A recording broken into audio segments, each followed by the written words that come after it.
ബഹുമാനപ്പെട്ട മുഖ്യമന്ത്രിയുടെ സാന്നിധ്യത്തിൽ വളരെ അടിയന്തരമായി മന്ത്രിസഭാ യോഗം ചേർന്ന് തൃശ്ശൂരിലെ മുണ്ടത്തിക്കോടുണ്ടായ വെടിക്കെട്ട് അപകടവുമായി ബന്ധപ്പെട്ട വെടിപ്പുരയിലുണ്ടായ അപകടവുമായി ബന്ധപ്പെട്ട ചില കാര്യങ്ങൾ നിശ്ചയിച്ചിട്ടുണ്ട്. ഒന്ന്, ഇന്ന് ക്യാബിനറ്റ് തൃശ്ശൂർ മുണ്ടത്തിക്കോട് വെടിക്കെട്ട് പുര സ്ഫോടനത്തെ സംസ്ഥാനത്തെ സവിശേഷ ദുരന്തമായിട്ട് പ്രഖ്യാപിക്കാൻ നിശ്ചയിക്കുകയുണ്ടായി. സംസ്ഥാനത്തെ സവിശേഷ ദുരന്തമായി പ്രഖ്യാപിക്കുന്നതിന് സംസ്ഥാന ദുരന്ത നിവാരണ അതോറിറ്റിയോട് അതിൻ്റെ സ്റ്റേറ്റ് എക്സിക്യൂട്ടീവ് കമ്മിറ്റിക്ക് ആവശ്യമായ നിർദ്ദേശം ക്യാബിനറ്റ് നിശ്ചയിച്ചനുസരിച്ച് രേഖപ്പെടുത്തുകയുണ്ടായി. ഇതൊരു സവിശേഷ ദുരന്തമായി പ്രഖ്യാപിച്ചാൽ മാത്രമേ അതുമായി ബന്ധപ്പെട്ട് നമ്മൾ ചിന്തിക്കുന്ന വിധത്തിലുള്ള സഹായങ്ങളും മറ്റു കാര്യങ്ങളും ചെയ്യാൻ കഴിയുന്നുള്ളൂ എന്നുള്ളത് കൊണ്ടാണ് അങ്ങനെ ഒരു സവിശേഷ ദുരന്തമായി അത് പ്രഖ്യാപിക്കുകയുണ്ടായി. ഇതിൻ്റെ ഭാഗമായി മരിച്ച ആളുകളുടെ ആശ്രിതർക്ക് സംസ്ഥാന ദുരന്ത പ്രതികരണ നിധിയിൽ നിന്ന് 4 ലക്ഷം രൂപയും മുഖ്യമന്ത്രിയുടെ ദുരിതാശ്വാസ നിധിയിൽ നിന്ന് 10 ലക്ഷം രൂപയും അടക്കം 14 ലക്ഷം രൂപ നൽകാൻ വേണ്ടിയാണ് നിശ്ചയിച്ചിട്ടുള്ളത്. അതോടൊപ്പം തന്നെ പരിക്കേറ്റവർക്ക് ദുരന്ത പ്രതികരണ നിധി പ്രകാരം അനുവദനീയമായ തുക ലഭ്യമാകും. അതിനു പുറമെ 2 ലക്ഷം രൂപ കൂടി മുഖ്യമന്ത്രിയുടെ ദുരിതാശ്വാസ നിധിയിൽ നിന്ന് പ്രത്യേക സഹായമായി SDRFിൽ നിന്ന് കിട്ടുന്ന പണത്തിന് പുറമെ CMDRFിൽ നിന്ന് 2 ലക്ഷം രൂപ കൂടി നൽകും.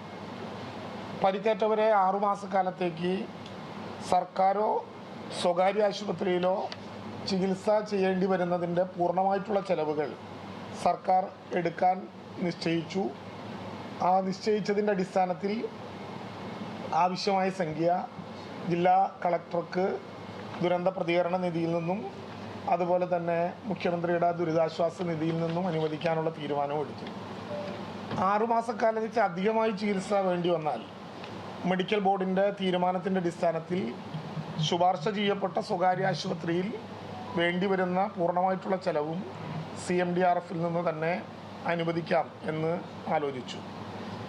തെരച്ചിലും രക്ഷാപ്രവർത്തനവും സുഗമമാക്കുന്നതിന് വേണ്ടി ഇന്നലെ കളക്ടർ തന്നെ നിർദ്ദേശിച്ചതിൻ്റെ അടിസ്ഥാനത്തിൽ സ്വകാര്യ വ്യക്തികളുടെ മതിലുകൾ പൊളിക്കുകയും വയൽ നികത്തുകയും ചെയ്തിട്ടുണ്ട്. അത് പൂർവ്വസ്ഥിതിയിലാക്കി കൊടുക്കുന്നതിന് വേണ്ടി ചെലവാകുന്ന യഥാർത്ഥ തുക ജില്ലാ കളക്ടർ നൽകുന്ന പ്രപ്പോസലിൻ്റെ അടിസ്ഥാനത്തിൽ ദുരന്ത പ്രതികരണ നിധിയിൽ നിന്ന് അനുവദിക്കാം എന്ന് നിശ്ചയിച്ചിട്ടുണ്ട്.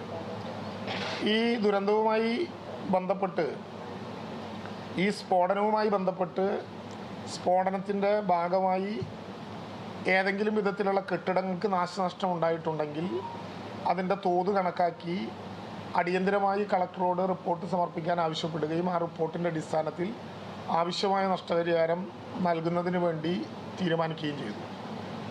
അടിയന്തരമായിട്ടുള്ള സഹായം എന്ന സ്ഥിതിയിൽ ദുരന്ത പ്രതികരണ നിധിയിൽ നിന്ന് 50 ലക്ഷം രൂപ ഇവിടെ ജില്ലാ ഭരണകൂടത്തിന് കൈമാറിയിട്ടുണ്ട്.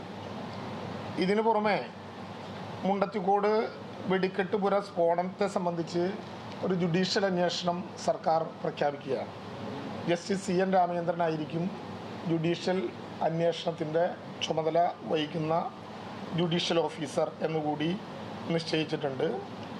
അതോടൊപ്പം തന്നെ നമ്മുടെ ദുരന്തവുമായി ബന്ധപ്പെട്ട് ഡെഡ് ബോഡികളെ ഡിസ്പോസൽ ചെയ്യാനും സാമ്പിളുകൾ DNA സാമ്പിളുകൾ കളക്ട് ചെയ്യാനും ഉൾപ്പെടെ ഉള്ള പ്രവർത്തനങ്ങൾക്ക് വേണ്ടി ഒരു സ്റ്റാൻഡേർഡ് ഓപ്പറേഷൻ പ്രൊസീജിയർ, ഒരു SOP അടിയന്തരമായി പുറത്തിറക്കാൻ ദുരന്ത നിവാരണ അതോറിറ്റിയുടെ സ്റ്റേറ്റ് എക്സിക്യൂട്ടീവ് കമ്മിറ്റിയെ ചുമതലപ്പെടുത്താനും ക്യാബിനറ്റ് നിശ്ചയിച്ചു.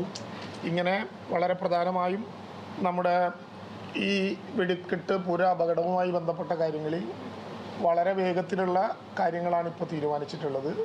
മറ്റു മന്ത്രിമാർ കൂട്ടിച്ചേർക്കേണ്ടത് പറയും.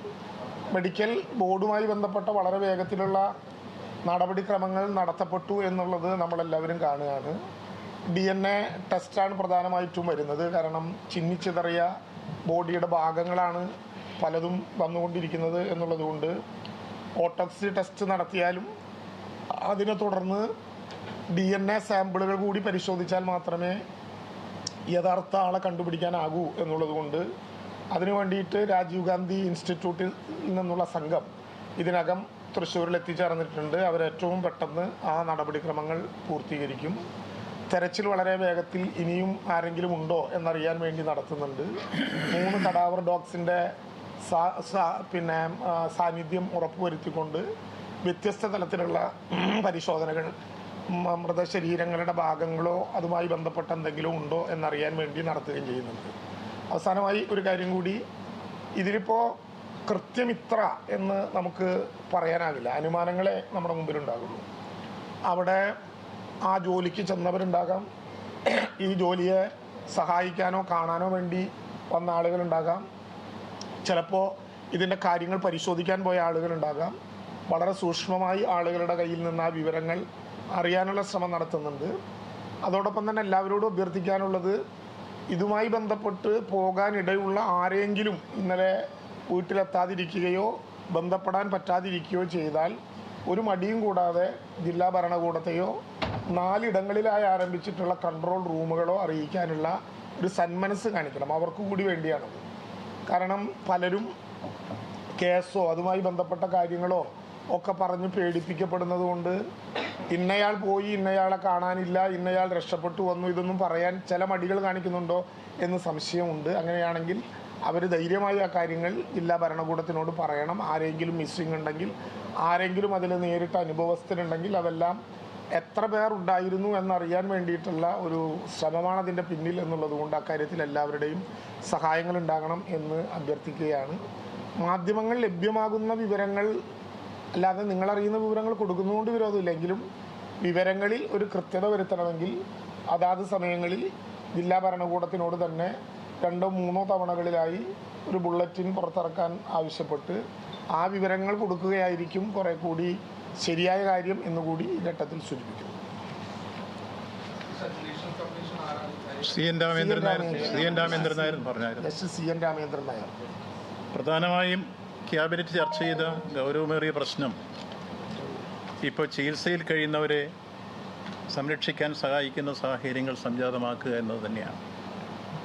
അതിന് യുദ്ധകാലാടിസ്ഥാനത്തിലുള്ള ട്രീറ്റ്മെൻറ്റ് ഉറപ്പാക്കാൻ സഹായിക്കുന്ന തരത്തിൽ കേരളത്തിലെ വിവിധ മെഡിക്കൽ കോളേജിലെ വിദഗ്ധ സംഘത്തെ ഇന്നലെ തന്നെ ഇവിടെ എത്തിച്ചു. അവരുടെ എല്ലാ നേതൃത്വത്തിൽ ഇപ്പോൾ ICUയിൽ കഴിയുന്നവരെയും അതിന് വെളിയിൽ കഴിയുന്നവരെയും ഏറ്റവും നല്ല ഉയർന്ന പരിചരണം ഉറപ്പാക്കാൻ ആവശ്യമായ ക്രമീകരണങ്ങൾ ഇതിനോടകം തന്നെ ചെയ്തു കഴിഞ്ഞിരിക്കുന്നു. തുടർന്നും അതിനാവശ്യമായ ക്രമീകരണങ്ങളുമായി മുന്നോട്ട് പോകുക എന്ന സുപ്രധാനമായ തീരുമാനമാണ് പൊതുവിലെടുത്തിട്ടുള്ളത്. അതിൽ ഒരുപക്ഷെ ഇപ്പോൾ ICUയിൽ കഴിയുന്ന ആളുകളിൽ പലരെയും രക്ഷപ്പെടുത്താൻ കഴിയുന്നവരുണ്ട് എന്ന പ്രതീക്ഷയാണ് നമുക്കുള്ളത്. അതിനനുസരിച്ചുള്ള ടീം, പ്ലാസ്റ്റിക് സർജന്മാർ, മറ്റ് വിദഗ്ധ ടീമുകൾ എല്ലാം തന്നെ എത്തിച്ചേർന്ന് കഴിഞ്ഞിട്ടുണ്ട്. പൊതുവിൽ ഇന്നലെ നമ്മൾ കണ്ട ഒരു രംഗം, തൃശ്ശൂർ മെഡിക്കൽ കോളേജ് ഒരു മാസ് കാഷ്വാലിറ്റി കൈകാര്യം ചെയ്യുന്ന രംഗത്ത് അഭിനന്ദനാർഹമായ പ്രവർത്തനമാണ് അവർ ഏറ്റെടുത്തിരുന്നത് എന്നത് എടുത്തു പറയുകയാണ്. ഇന്നലെ മെഡിക്കൽ കോളേജിലെ എല്ലാ ഡിപ്പാർട്ട്മെൻറ്റുകളും ഒരേ രൂപത്തിൽ പ്രിൻസിപ്പലിൻ്റെയും സൂപ്രണ്ടിൻ്റെയും ഒക്കെ നേതൃത്വത്തിൽ അണിനിരക്കുന്ന രംഗം കണ്ടു. രാത്രിയായപ്പോൾ ആരോഗ്യവകുപ്പ് മന്ത്രിയും എത്തിച്ചേർന്നു.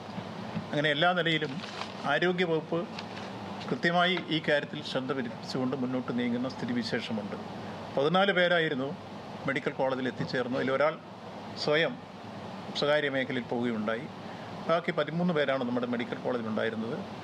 അത് 2-3 പേർക്ക് ചെറിയ ചെറിയ പരിക്കുകൾ മാത്രമാണുള്ളത്. അതുകൊണ്ട് അവരുടെ ICU കയറ്റേണ്ടി വന്നില്ല. 10 പേരായിരുന്നു നമ്മളിതിൽ ICU കയറ്റിയത്. അത് ഇന്ന് ചില ആളുകളെ ICUയിൽ നിന്ന് ഒഴിവാക്കി വാർഡിലേക്ക് മാറ്റിയിട്ടുമുണ്ട്. അപ്പോൾ തീവ്രപരിചരണ വിഭാഗത്തിൽ തന്നെ നല്ല സംരക്ഷണം ഉറപ്പായതുകൊണ്ടാണ് ഇന്നലെ കയറ്റിവരെ ഇന്ന് രാവിലെ നമുക്ക് വാർഡിലേക്ക് മാറ്റാൻ കഴിഞ്ഞിട്ടുള്ളത്. അപ്പോൾ ഏറ്റവും യുദ്ധകാലാടിസ്ഥാനത്തിൽ ഗവൺമെൻറ് ശ്രദ്ധിക്കുന്നൊരു കാര്യം പരിക്കേറ്റവരെ സംരക്ഷിച്ച് രക്ഷപ്പെടുത്താൻ കഴിയുക എന്നുള്ളതാണ് ആദ്യത്തെ ഉത്തരവാദിത്വം. അതോടൊപ്പം നമുക്ക് ബഹുമാനപ്പെട്ട രാജമിനിസ്റ്റർ സൂചിപ്പിച്ചതുപോലെ ഈ കാര്യത്തിൽ തിട്ടപ്പെടുത്താൻ കഴിയാത്തൊരവസ്ഥയുള്ളത് കൃത്യമായി രേഖ അവിടെ ഇല്ല എന്നുള്ളതാണ് പ്രശ്നം. അവിടെ യഥാർത്ഥത്തിൽ സൂക്ഷിക്കേണ്ടത് നമുക്കറിയാം. ഒരു തൊഴിൽശാലയിൽ സൂക്ഷിക്കേണ്ട ആധികാരികമായ രേഖകളൊക്കെ തന്നെ കത്തിപ്പോയിരിക്കുന്നു. അതുകൊണ്ട് എത്ര പേർ അവിടെ ജോലിയിൽ ഉണ്ടായിരുന്നു, കത്തുന്ന സമയത്ത് എത്ര പേരുണ്ടായിരുന്നു എന്നൊക്കെ നമുക്ക് സ്ഥിരീകരിക്കാൻ കഴിയാത്ത സ്ഥിതിയുണ്ട്. ഇന്നലെ നമുക്കെല്ലാം കിട്ടിയ വിവരമനുസരിച്ച് നമ്മൾ 13 പേര് എന്ന അനൗദ്യോഗികമായി ഒരു കണക്ക് പ്രസിദ്ധീകരിക്കുകയാണുണ്ടായി. ഇന്നിപ്പോൾ രാവിലെ കിടാവർ ഡോഗ് അടക്കം പരിശോധിക്കുമ്പോൾ ഒരു ബോഡി കൂടെ കിട്ടിയിരിക്കുന്നു, അതിൻ്റെ പാർട്സ് കൂടി. അപ്പോൾ അതുകൊണ്ട് തന്നെ ഇവിടെ സൂചിപ്പിക്കപ്പെട്ടതുപോലെ ബയോടെക്നോളജി രാജീവ് ഗാന്ധി ഇൻസ്റ്റിറ്റ്യൂട്ടിലെ വിദഗ്ധർ വന്നിട്ട് പരിശോധിച്ചിട്ട് DNA ടെസ്റ്റ് നടത്തിയതിന് ശേഷം ബന്ധുക്കളെ കൂടി ബന്ധപ്പെട്ടായിരിക്കും തുടർന്നുള്ള പോസ്റ്റ്മോർട്ടം നടക്കുക. ഇന്നലെ 5 പോസ്റ്റ്മോർട്ടം നടന്നിരുന്നു, 3 ബോഡി കൊണ്ടുപോയിരുന്നു, 2 സൂക്ഷിച്ചിരിക്കുന്നു. ബാക്കിയുള്ള പോസ്റ്റ്മോർട്ടം നടപടികളിലേക്ക് കടക്കുകയാണ് ഇപ്പോഴത്തെ അവസ്ഥ എന്നുള്ളതാണ് പൊതു സാഹചര്യം. തുടർന്ന് ഇപ്പോൾ രാവിലെ തന്നെ സംഭവ സ്ഥലത്ത് ഡിസാസ്റ്റർ മാനേജ്മെൻറ്റ് ടീമുണ്ട്, അതോടൊപ്പം തന്നെ പോലീസുണ്ട്, ഫയർഫോഴ്സുണ്ട്, മറ്റ് നമ്മുടെ ഫോറൻസിക് ടീമുണ്ട്, ജില്ലാ ഭരണകൂടത്തിൻ്റെ ടീമുണ്ട്, അതെ പെസോ ഉണ്ട്. ഇവരെല്ലാം ചേർന്നിട്ടുള്ള ഒരു ടീം അവിടെ കൃത്യമായി പരിശോധനകൾ നടത്തിക്കൊണ്ടിരിക്കുകയാണ്. നമ്മൾ കണ്ടെത്താത്തതുകൊണ്ടോ. അതോടൊപ്പം തന്നെ അവിടെ ഒരു കുളമുണ്ട് തൊട്ടടുത്ത്, അവിടെ സ്കൂബ ടീം ഇറങ്ങി മുങ്ങിത്തപ്പൽ വരെ നടത്തിക്കൊണ്ടിരിക്കുന്നു. അങ്ങനെ എല്ലാ അർത്ഥത്തിലുമുള്ള പരിശോധനകൾ പരിസര പ്രദേശങ്ങളിൽ ഏതെങ്കിലും ഒരു ബോഡിയിലെ പാർട്സുകൾ കാണാതെ ഉണ്ടോ എന്നുള്ള പരിശോധിക്കുന്ന രൂപത്തിലേക്ക് കൃത്യമായി കാര്യങ്ങൾ നീങ്ങിക്കൊണ്ടിരിക്കുകയാണ്. അപ്പോൾ എല്ലാ അർത്ഥത്തിലും ഗവൺമെൻറ് ഈ കാര്യത്തെ സംബന്ധിച്ചോളം പൊതുവിൽ കാര്യങ്ങൾ വിലയിരുത്താൻ സംസ്ഥാന ക്യാബിനറ്റിലെ മന്ത്രിമാരെല്ലാം തന്നെ മിക്കവാറും പേർക്ക് ഇവിടെ എത്തിച്ചേർന്നിരിക്കുന്നു. ബഹുമാനപ്പെട്ട മുഖ്യമന്ത്രി ഈ വിഷയത്തിൽ അപ്പോൾ തന്നെ മുതൽ ഇടപെട്ട് എല്ലാ കാര്യങ്ങളും വേണ്ട നിർദ്ദേശങ്ങൾ തന്ന് യുദ്ധകാലാടിസ്ഥാനത്തിൻ്റെ പ്രവർത്തനങ്ങൾ നീങ്ങിക്കൊണ്ടിരിക്കുന്നു. അതിനിടയിലാണ് ഇപ്പോൾ ദുരിതാശ്വാസ നിധിയിൽ നിന്ന് കൊടുക്കാനുള്ള കാര്യങ്ങളെല്ലാം ബഹുമാനപ്പെട്ട മിനിസ്റ്റർ ഇവിടെ വിശദീകരിച്ചു കഴിഞ്ഞിട്ടുള്ളത്. തുടർന്ന് വരാനുള്ള ചില പ്രശ്നങ്ങളുണ്ട്. അതെന്തെന്ന് ചോദിച്ചാൽ നിങ്ങൾ ചോദിക്കാവുന്നൊരു ചോദ്യം, എങ്ങനെയാണ് ഇനി അടുത്ത പൂരം? അത് സംബന്ധിച്ച് അഡ്വാൻസായി പറയാനുള്ളത്, ഇപ്പോൾ പാറമേക്കാവ് ദേവസ്വവും അതുപോലെ തന്നെ തിരുവമ്പാടി ദേവസ്വവുമായി ആശയവിനിമയം നടത്തി നാളെ രാവിലെ 10 മണിക്ക് ബഹുമാനപ്പെട്ട കേരള ഹൈക്കോടതി തന്നെ നേരത്തെ ഞങ്ങൾക്ക് അനുമതി തന്ന ഒരു മീറ്റിംഗ് ഞങ്ങൾ വിളിച്ചിരുന്നു.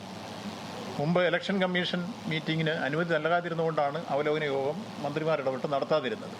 എന്നാൽ അതിനെ തുടർന്ന് ഞാൻ ഹൈക്കോടതി കൊടുത്ത പെറ്റീഷൻ്റെ അടിസ്ഥാനത്തിൽ ബഹുമാനപ്പെട്ട കേരള ഹൈക്കോടതി ഇന്നലെ നമുക്ക് അനുമതി തന്നു നാളെ മീറ്റിംഗ് വിളിക്കുന്നതിന് വേണ്ടി. ആ മീറ്റിംഗ് നാളെ രാവിലെ 10:30 മണിക്ക് ഇവിടെ കളക്ട്രേറ്റിൽ നടക്കും. അപ്പോൾ ബന്ധപ്പെട്ട ഉദ്യോഗസ്ഥ പ്രമുഖരും ബന്ധപ്പെട്ട ദേവസ്വം ഭാരവാഹികളും ഇവരെല്ലാം ചേർന്ന് കൂടുന്ന ആ മീറ്റിങ്ങിൽ വെച്ച് പൂരവുമായി ബന്ധപ്പെട്ട തുടർ നടപടികൾ എങ്ങനെയായിരിക്കണം എന്നത് സംബന്ധിച്ച് അവസാന തീരുമാനമെടുക്കും. അതിനുശേഷം അക്കാര്യങ്ങൾ വിശദീകരിക്കാം. ഇപ്പോൾ ഏതായിരുന്നാലും ആ ഒരു ഉണ്ടായ പശ്ചാത്തലത്തിൽ നമുക്ക് അഡ്വാൻസായി കയറി അത് വേണ്ടെന്ന് ഏകപക്ഷീയമായി ഗവൺമെൻറ് പ്രഖ്യാപിക്കുകയോ അല്ലെങ്കിൽ മറ്റൊരിങ്ങനെ പ്രഖ്യാപിക്കുകയോ അല്ല അതിൻ്റെ ശരി. എല്ലാവരുമായി കൂടിയാലോചിച്ചതിന് ശേഷം നാളെ അത് പ്രഖ്യാപിക്കുന്നതാണ് ശരി എന്നുള്ളത് കൊണ്ട് നിങ്ങളുടെ ആ ചോദ്യത്തിന് മറുപടി ഇതാണ് പ്രധാനമായി സൂചിപ്പിക്കാനുള്ളത്. അങ്ങനെ പൊതുവിൽ നാട്ടിലുണ്ടായ ഒരു സംഭവം ഒരു മഹാദുരന്തമായി കണ്ട് വേർപെട്ടവരുടെ വേർപാടിൽ നമുക്കെല്ലാം ദുഃഖവും വേദനയുമുണ്ട്. അവരുടെ പേരിൽ അനുശോചനം രേഖപ്പെടുത്തി പൊതുവിലുണ്ടായ സംഭവത്തെ അത്തരത്തിൽ കണ്ട് ഇനി നാളുകളിൽ ആവർത്തിക്കപ്പെടാതിരിക്കാനുള്ള കാര്യങ്ങളെ സംബന്ധിച്ച് ഭാവിയിൽ ചർച്ച ചെയ്യാനൊക്കെ പിന്നീടുള്ള അവസരങ്ങൾ നമുക്ക് പ്രയോജനപ്പെടുത്താൻ ഇപ്പോൾ ഉണ്ടായതിൻ്റെ പശ്ചാത്തലത്തിൽ ബാക്കി കാര്യങ്ങളുമായി മുന്നോട്ട് പോവുക എന്നുള്ളതാണ് ഇപ്പോൾ പൊതുവെ എടുത്ത് ചർച്ച ചെയ്തു വന്നിട്ടുള്ള കാര്യങ്ങൾ. മറ്റൊക്കെ തിട്ടപ്പെടുത്താനുള്ള കാര്യങ്ങൾ കളക്ടർ തരുന്ന റിപ്പോർട്ടിൻ്റെ അടിസ്ഥാനത്തിൽ വീടുകളുടെ ഡാമേജുകൾ, സുരക്ഷാ ദൗത്യം പെട്ടെന്ന് ചില മതിലുകൾ പൊളിച്ചിട്ടുണ്ട്, ചില കണ്ടം നികത്തിയിട്ടുണ്ട്. ആ വളരെ പെട്ടെന്നുള്ള അവരുടെ രക്ഷാദൗത്യത്തിൻ്റെ ഭാഗമായി നാശനഷ്ടങ്ങൾ വന്നിട്ടുള്ളവർക്കും സ്ഫോടനത്തിൻ്റെ ഭാഗമായി നാശനഷ്ടം സംഭവിച്ചവർക്കും എല്ലാം റിപ്പോർട്ടിൻ്റെ അടിസ്ഥാനത്തിൽ നഷ്ടപരിഹാരം ഉൾപ്പെടെ കൊടുക്കുന്ന കാര്യങ്ങളാണ് ഇന്ന് തീരുമാനിച്ചിട്ടുള്ളത്. ഈ അടിസ്ഥാനത്തിൽ ഈ ഉണ്ടായ മഹാദുരന്തത്തെ നമ്മളെല്ലാം ചേർന്ന് നമുക്ക് മറികടക്കാൻ കഴിയുന്ന രൂപത്തിലേക്കുള്ള കാര്യങ്ങൾ ആലോചിക്കുകയാണ്. ഈ തീരുമാനമൊന്നും വേർപെട്ടവരുടെ നഷ്ടത്തിന് പരിഹാരമല്ലെന്ന് നമുക്കറിയാം. എങ്കിലും അവരുടെ കുടുംബത്തെ ആശ്വസിപ്പിക്കുക എന്നുള്ള വിധത്തിലാണ് ഇത്തരം കാര്യങ്ങളെല്ലാം ഗവൺമെൻറ് ആലോചിച്ചത് എന്നതാണ് പൊതുവിൽ സൂചിപ്പിക്കുക. അതല്ല, വിവിധ തരത്തിലുള്ള അന്വേഷണങ്ങൾ പരിശോധന റിപ്പോർട്ട് വിവിധ തരത്തിലുള്ള അന്വേഷണങ്ങൾ പ്രഖ്യാപിച്ചിട്ടുണ്ട്. മിനിസ്റ്റീരിയൽ എൻക്വയറി ജില്ലാ കളക്ടർ ചുമതലപ്പെടുത്തിയിട്ടുണ്ട്. നയനപ്രകാരമുള്ള എൻക്വയറി സാധാരണ നിലയിൽ നടക്കും. അതിനും പുറത്താണ് ജുഡീഷ്യൽ അന്വേഷണം. അപ്പോൾ വിശദാംശങ്ങൾ കിട്ടാതെ ഒരു അഭിപ്രായം പറയുന്നത് ശരി. പലയിടങ്ങളിൽ നിന്നും ബന്ധപ്പെടുന്നുണ്ട്. എണ്ണം ടാലി ചെയ്ത് നോക്കിയിട്ടില്ല. അല്ല, അത് പിന്നെ സൂചിപ്പിച്ചല്ലോ, ചികിത്സയിൽ കഴിയുന്നവർ ഇന്നലെ ICയിൽ 10 പേരുണ്ടായിരുന്നു. ഇന്ന് രാവിലെ ആയപ്പോഴേക്ക് അതിൽ ചില ആളുകളെ ICയിൽ നിന്ന് വാർഡിലേക്ക് മാറ്റാൻ കഴിഞ്ഞിട്ടുണ്ട്. അപ്പോൾ ആശ്വാസം കിട്ടി എന്ന് തന്നെയാണ് എൻ്റെ അർത്ഥം. നമ്മുടെ ഇടപെടലുകൾ ഇനി ICയിൽ കഴിയുന്നതും വെന്റിലേറ്ററിൽ കഴിയുന്ന ആളുകൾക്ക് എല്ലാ സംരക്ഷണവും ഉറപ്പാക്കാൻ സഹായിക്കുന്ന വിദഗ്ധ ടീമിനെ വിവിധ മെഡിക്കൽ കോളേജിൽ നിന്ന് ഉൾപ്പെടെ ഇവിടെ വരുത്തി ഇവിടുത്തെ ആളുകളും ചേർന്ന് ഒരു ടീം വർക്ക് അവിടെ ഉണ്ട്. അതിൻ്റെ എല്ലാ സമയവും പരിശോധിച്ചതിന് ശേഷമുള്ള ബുള്ളറ്റിനുകൾ അവർ പ്രസിദ്ധീകരിക്കുകയും ചെയ്യുന്നുണ്ട്. ഉള്ളൊരു പ്രത്യേക തരമാണ്. അങ്ങനെ ഒരു തർക്കത്തിന് ഇപ്പൊ മുതിരേണ്ട കാര്യമില്ലല്ലോ. സർക്കാരിന്റെ സഹായം പ്രഖ്യാപിച്ചല്ലോ, അതാവട്ടെ. ബാക്കി കാര്യങ്ങൾ നമ്മളെല്ലാവരും കൂടി തന്നെ ഉണ്ടല്ലോ. അല്ല നമുക്ക് കൃത്യമായി സ്ഥിരീകരിക്കാൻ നമ്പർ അങ്ങനെ സ്ഥിരീകരിക്കാൻ പറ്റില്ല. കാരണം 9 ബോഡിയാണ് ഹോൾ ബോഡി ആയിട്ട് നമ്മൾ കണ്ടിട്ടുള്ളത്. ബാക്കിയുള്ളതെല്ലാം അതിന്റെ പ്രോട്ടോകോൾ വരണമെങ്കിൽ DNA ടെസ്റ്റ് നടത്തിയിട്ട് ഒഫീഷ്യൽ പ്രഖ്യാപനം നടത്താൻ അതൊന്നും അവരുമായിട്ടൊന്ന് സംസാരിച്ച് തുടങ്ങിയിട്ടുണ്ട്. DNA ടെസ്റ്റിൽ തന്നെ സങ്കീർണതകളുണ്ട്. തുടങ്ങിയിട്ടുണ്ട്. അതെ.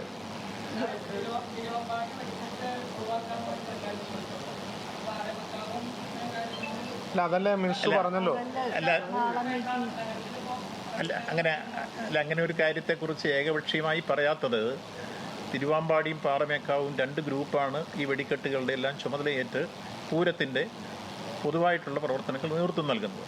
ഏതെങ്കിലും ഒരു കൂട്ടർ പ്രഖ്യാപിച്ച് ഏകപക്ഷീയമായി മറ്റൊരു കൂട്ടർ പ്രഖ്യാപിച്ചില്ല എന്നുള്ളതൊന്നും ആക്ഷേപം ഇപ്പോൾ ഇവിടെ എടുക്കുന്നില്ല. നാളെ കൂടുന്ന മീറ്റിംഗ് എത്തുമ്പോഴേക്ക് എല്ലാവരുമായി കൂടിയാലോചിച്ച് ഒരു സമവായം കണ്ടെത്തി ആ കാര്യത്തെ സംബന്ധിച്ചോളം നമുക്ക് അർഹിക്കുന്ന രൂപത്തിലുള്ള പരിഹാരം ഉണ്ടാവും. ഇതാണ് പറയുന്നത്.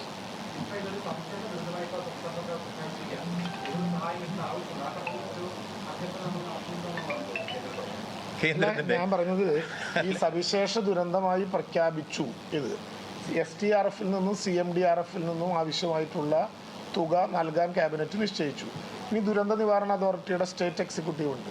അത് പരിഗണിച്ച് തുടർ നടപടികൾ എങ്ങനെയാണെങ്കിൽ അവർ ശുപാർശ ചെയ്യും. അതനുസരിച്ച് നോക്കാം. അല്ല, അദ്ദേഹം ചോദിച്ച വേറൊരു ചോദിച്ചത് കേന്ദ്രത്തിന്റെ ഇപ്പം നമ്മളൊരു കാര്യം പൂർവ്വ അനുഭവങ്ങൾ വെച്ച് നോക്കുമ്പോൾ ഇതിനേക്കാൾ ഭയാനകമായിരുന്നു വയനാട് ദുരന്തം. നമുക്കറിയാം. ആ വയനാട് ദുരന്തത്തിൻ്റെ മുമ്പിൽ നമ്മൾ വലിയ രൂപത്തിൽ കേണി യാചിച്ചല്ലോ. നമുക്ക് കിട്ടിയ അനുഭവങ്ങൾ നമുക്കറിയാം. അതുകൊണ്ട് നമ്മൾ ഈ കാര്യത്തിൽ നമുക്ക് ചെയ്യാൻ കഴിയുന്നത് നമ്മളെന്തോ ചെയ്യുക, ഒപ്പം മറ്റൊരു ശ്രദ്ധയിൽ ഇത് പെടുത്തുക. തരുന്നെങ്കിൽ തരട്ടെ.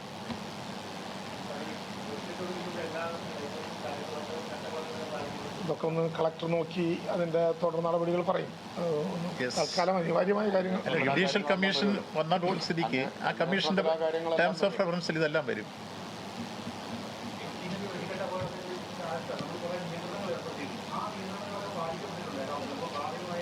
അല്ല, ഞാൻ പറഞ്ഞത് ടിങ്ങൽ വെടിക്കെട്ട് അപകടത്തെ തുടർന്നുണ്ടായിട്ടുള്ള നടപടിക്രമങ്ങൾ ഇതിൽ പാലിച്ചിട്ടുണ്ടോയെന്നാണോ ചോദിച്ചത്? അത് നോക്കിയിട്ട് കളക്ടർ പറയും. ഇപ്പോൾ ആദ്യത്തെ നമ്മുടെ ലക്ഷ്യം പരിക്കേറ്റവരെ ചികിത്സിപ്പിക്കുക, ചിതറിത്തെറിക്കപ്പെട്ടതുണ്ടെങ്കിൽ കണ്ടെത്തുക, അതിലൊരു കൃത്യത വരുത്തുക. ഈ പ്രശ്നങ്ങളിലാണ് എപ്പോഴും ദുരന്ത നിവാരണത്തിൽ ആദ്യ പ്രിഫറൻസ് കൊടുക്കുക.